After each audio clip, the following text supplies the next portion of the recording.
В их полях у всей Сходней Европы им не было ровных. С получения тактики, техники боя, стратегии, обмундирования, все разом робило гэты подразделения абсолютно непераможными. Их боялись абсолютно все. Яны могли супостаять пехоте узброенной огнепальной зброей. Адмысловый доспех, уникальная выручка боевых коней, дисциплина абсолютно феноменальная, яка была у гусарских хоругвах, які лічилися звыш элітай войска Великого княства Литовского и Речи Посполитой. Все это робило их абсолютно непераможными. Яны атаковали всюди строем. Зараз вы бачите, что менавіта рухаються на гусары. Это по сутности визитная картка гусарской войсковой науки. Конечно, до этого додавалась зброя, але не будем забегать наперед, мы ведаем, что есть там еще один вершник, який умеет расповедать, сполучаючи приємне з корисним, бойове з шоуменським.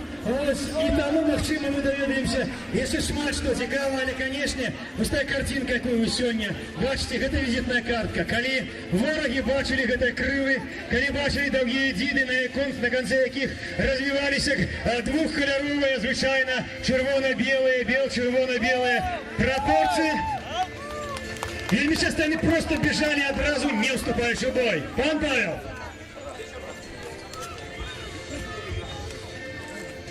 Привітання, сябри! Повних історичний клуб «Золота шпора» вітаю вас! Дозвольте представить вам наш проект. 17 столетие. Великое княство Литовское. Еще недавно золотые век нашей державы пошире от моря до моря, от Балтики до Крыму, представилось Великое княство. Военные вядомые по всем свете. Перед вами лепшая кавалерия Европы. Те хлопцы, перед якими соступали шведы, бегли татары и нават московиты. Побачте, хлопцы тяжко узброєні, кірасы, шаломы, аруши, довгие пики. Коли гусария и шла на шведскую пехоту, диктовки супротив наших тая соступала и сходила. Такие назвы, як Бирхольм, Глушин, Вена, ведите!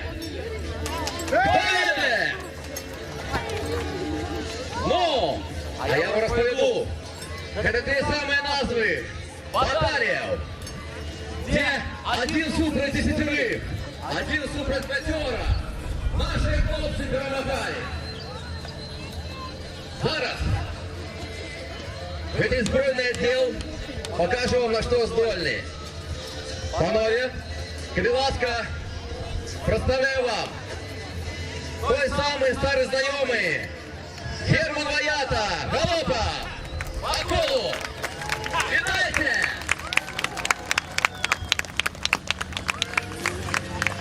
Ірка Змінську, Галоп!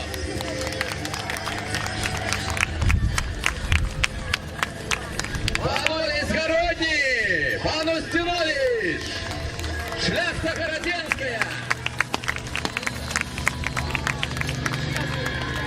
И Алия Сивица, Алибоки.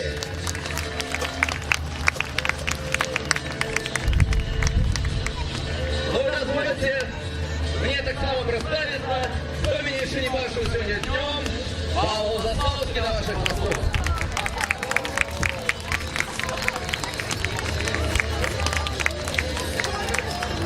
Итак, спочатку мы покажем вам индивидуальный досвід наших хлопців. Хлопці на виходній позиції. Тротом руш!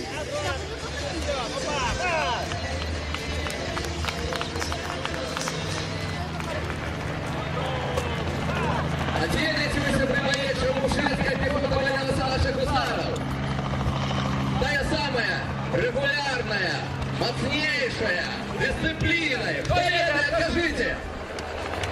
Вы верите? А вы, пан, верите? Справа в тым, что это насамрэч была лепшая кавалерия Европы. Добре узброенная, дисциплинованная. А досвід боярський подбирался такие, что никто не мог перед ними устоять. Хлопцы идеально володали своим конем. Могли развернуть его на пятачке. Альбо вмикнуть на дыбы. А яшчэ у іх былі доўгія пікі. От 3,5 до 5 метров. Нават пехота не володала такими. И тому, коли наша кавалерия шла в бой, пехота ничего не могла за ими зрабіць. А коли кавалерия догоняла казаков, шведов, московитов, татаров, те разлетались в ошметки, ушен. И выпробование Сарацина, перший Герман Баята. Сустракайте!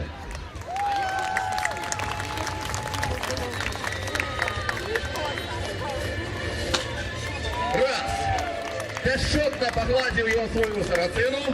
Напевно, женщину вирішив. Наступний Мірка з Мінську. Дамо!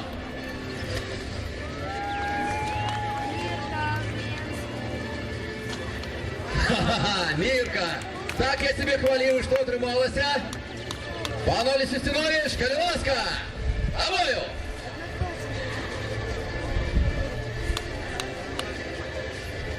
Олесь Сивица в бой!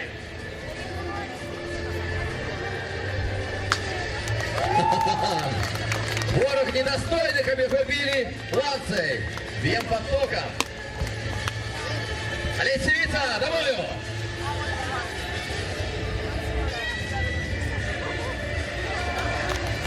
И зараз поручник крылатой Хоругвы Павел Заславский.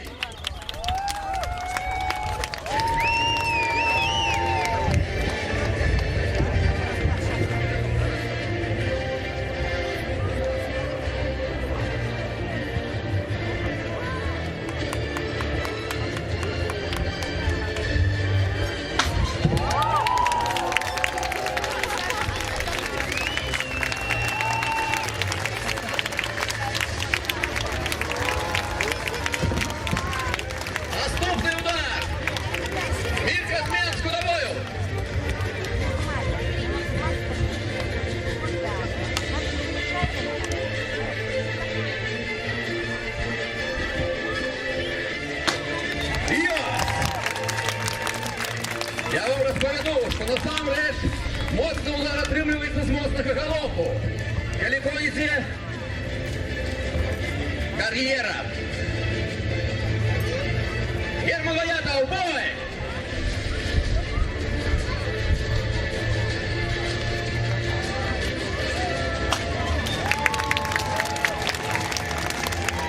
Олесь Сивица! Битва!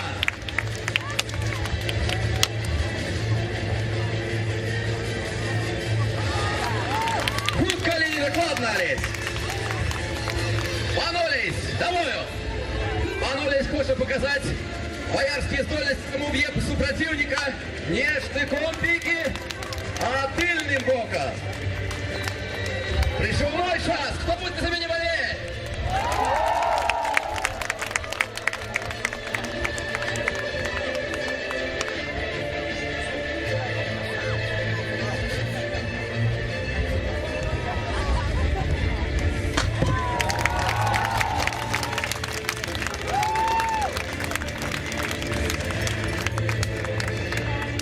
На выпробовании перстенки, на галопе, ланцей. Не просто это сябры. Особливо, коли на самом конце ланцы вы бачите Рангелка, Лажоша. Ось яны. Иде хоругва крылатая. Пришли земля под копытами. Шелест крылов.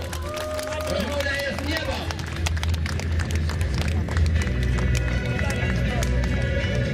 Конор мені, коли я бачу свою хоругу у справі. А для вас, сябри мої, є така справа. Сьогодні я, поручник роти хоругви, повинен зрозуміти, хто з моїх вояров саме здольний, могутний, а головне є, ось за всіх подобається дівчинка. Кому подобається, який вояр дівчини і паненки моє? Дик, кричите, тупайте ножками, хлопайте у долоньки. А кому не подобається цей вояр, треба кричати «Ву!». Хлопці, не боїтеся, а? Готовы выбирать? А вы? Да поможете мне выбрать стольного хлопца, а? Пассаж, и поглядим.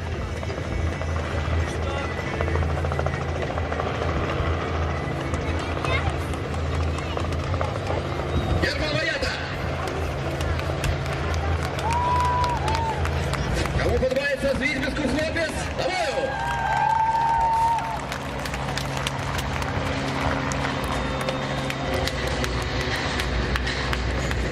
Збив! Трапив! Але на коп'є не підняв. Наступний! Мирка з Менську! Еще нужно копье без флажка. Одно красное и очень быстро. Не трапив Мирка, тому я аплодисментов і тупо я не бачу, не шу. Але сівіться готові? Панолись пойте? Ну так з Бога! Панолись Устилович, Городня! Ось гэта справа! Ха-ха-ха! Ось гэта удар! Ви бачили? Нема перстенка, немає піки, а ворог, напевно, проткнутий наскрозь. А я ще открою вам невеличкую таємницю, сябри. Пану Олесю Устиловичу гэтым лютым сповнилося 68 год. Дай Бог вам позволить спасти Богуса. Але сівіться готові? Ну дик, чекай. Ей, не мухлявать, хлопці. Давай!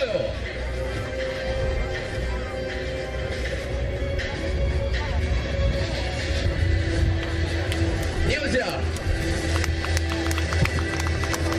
Не даются перстенки, проблять у меня кабинет тримается. Кто за меня болеет?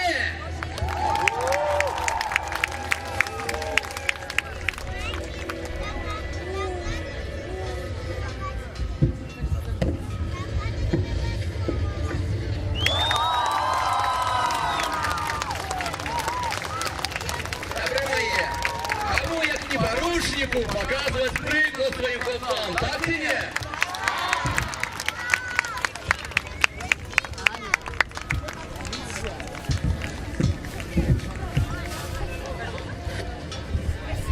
Наступне випробування.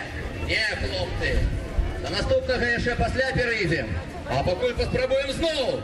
Дозволите ці ні?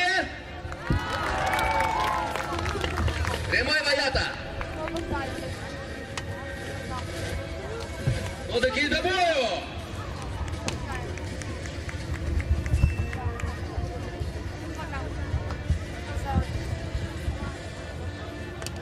Прицелив, опустил лансу, трапил, не поднял. Наступный. Желтую пику длинную. Еще пару запасных. Желтую принесите позже. Еще два. Наступный, Мирка Зменску. Давай за своим перстенком. Ай.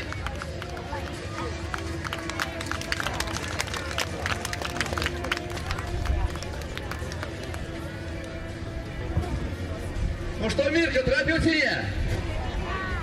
Трапил? Нет? Эх, зябра. Панулись, давайте, покажите, как это робится.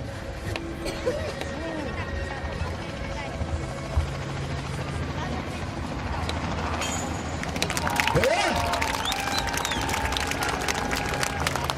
Сбил! Ага. Глядите, драконы полетели. О, Олесь готовы? І до вас скочить Олесь Сивица!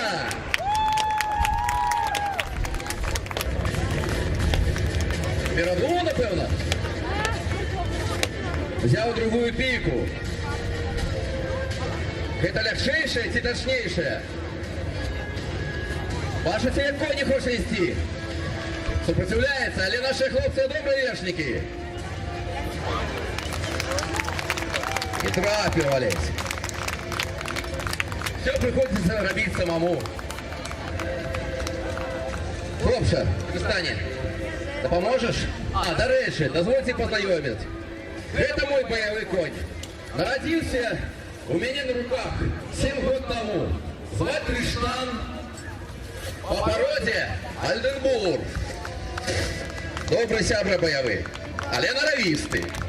Коли хоша, так мы все кольца и перценки возьмем. А коли некая вожа под хвост заедет, так ничего не зробишь тут. Ну что, Криштане, ты поможешь мне?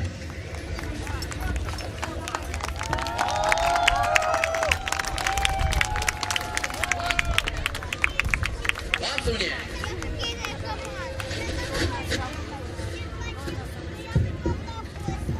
Хлопцы, поехали, а мне треба до перценка. Больше хватай, Макс!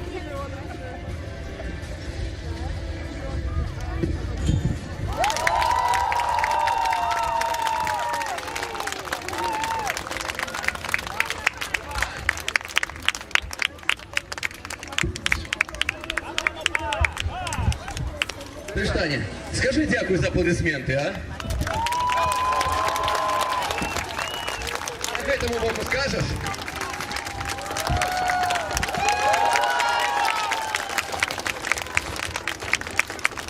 Классно. Могутная зброя справжнього крилатого вершника гусара. Але кожен з них, той, хто сидів у панцирі з крилами і тримав ланцу в руце, яще лишив кожен з них себе шляхтицем. Я сподіваюся, ви ведаєте, хто такі шляхта, а? Ті всі ведають, сябри? О, зрозуміло. Беларусь, наші люди. Так ось, справжній шляхтич обов'язково, як своєю правою рукою повинен був володати своєю шаблею, сябровкою бойовою. Шабля, зброя шляхтича. Хлопці, отдать ланці! Шаблю! Надо вперед, баран! Макс, за столой! Приймайте ланці! Девчины наши боевые подруги помогают нам. Шабли! Вымай!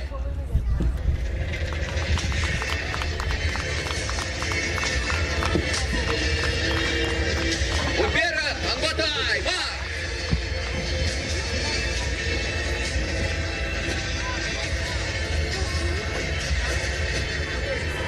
Галопом! Ру! Презентуй, бро!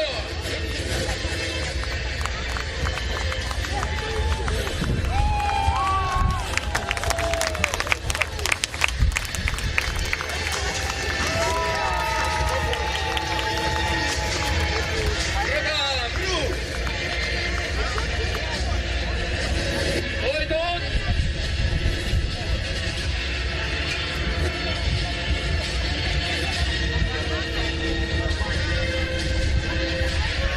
Як я завсёды кажу, сапраўдны ваяр повинен отстоять свой гонор любым випадку. Что бы тебе это не стоило. Тримать слово гонору. А оказать человека, який гонор твой порушил. Хотя гонор насамрэч порушил может только ты, так? Остатние могут только присягнуть. И на жаль, в нашем заходе голову супротивнику не зрубишь плешь. А хотелось бы. Ох бы, як хотел я, коки человек, вызвать на дуэль. И в сапраўдным бою доказать, кто из нас правый, кто не виноват. А в нашем стагодзе мы показываем, як это было на прикладе капусты. Насамрэч так і ёсць. Наше стагоддзе 21. Хто больш нарубіць капусты, тут і правы. Гэтыя хлопцы, рубячыя капусту, готовы стаять свой гонор у любым баі. І за гэта я парушусь всім сваім жыццём, всім сваім гонорам, сябры. Итак, вітайце по одному. Хто кому сподобався? Герман Маята, гао! По колу, по колу.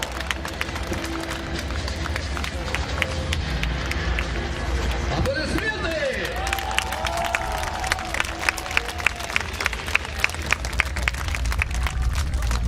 Вілька Зменську! Гао! О, чудно мест потягнулся!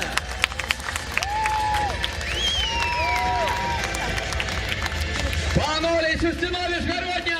Ті, хто зародні хлопці і вершини! 68 год! А усі ще стоять! Але сивіться на лібокі!